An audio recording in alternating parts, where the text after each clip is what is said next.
Does your customer experience need a punch list? We're going to talk about this common customer service problem. You may be wondering, hey, who is this guy? Hi, I'm Ken. I'm a keynote speaker and I talk to audiences about ways you can improve your performance on the job. What's the deal with a punch list? Well, if you have a construction project, let's say your kitchen is being remodeled or a new roof is being put on your building. It's a big project, a lot of moving parts. At the very end of the project, usually you will work with the contractor to come up with a list of things that aren't quite right. Minor problems. The job, it's 99% done, but there's a screw that's a little loose. Maybe there's a little section that didn't get enough paint. Little problems, they don't take long to fix.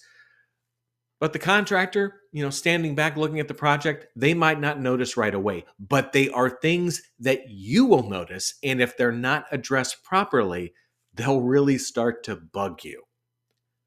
Why should you care about this? Because sometimes you can do a really good job at something, you're 99% there, and that little 1% just bugs people and it defines their customer experience. Here's an example. Let's say you own a car repair shop. People bring their cars to you, you fix them, you give them the car back. People get into the car, they sit down, and it feels off. The seat had been moved by the person who pulled the car up and brought it back. They were taller than you or shorter than you, whatever it is.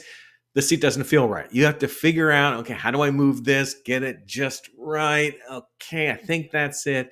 It's a little irritating. What if that organization said, we're going to make sure when we move your seat, we will know for sure where to move it back to. A little detail that can make a big difference for the customer.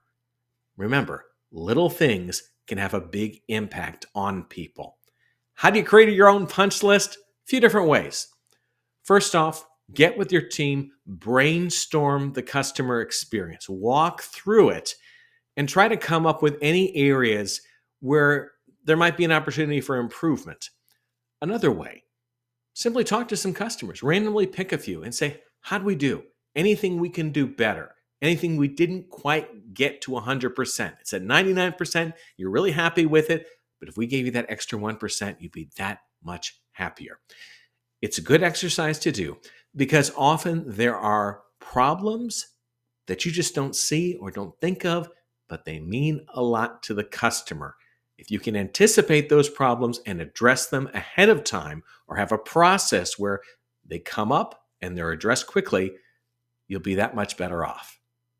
For more about me, hey, go to my website, kenokel.com. While there, you can see some video clips from my keynotes.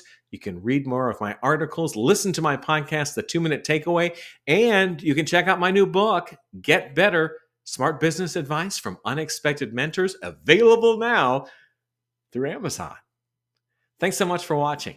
I'm Ken Okel. Take care.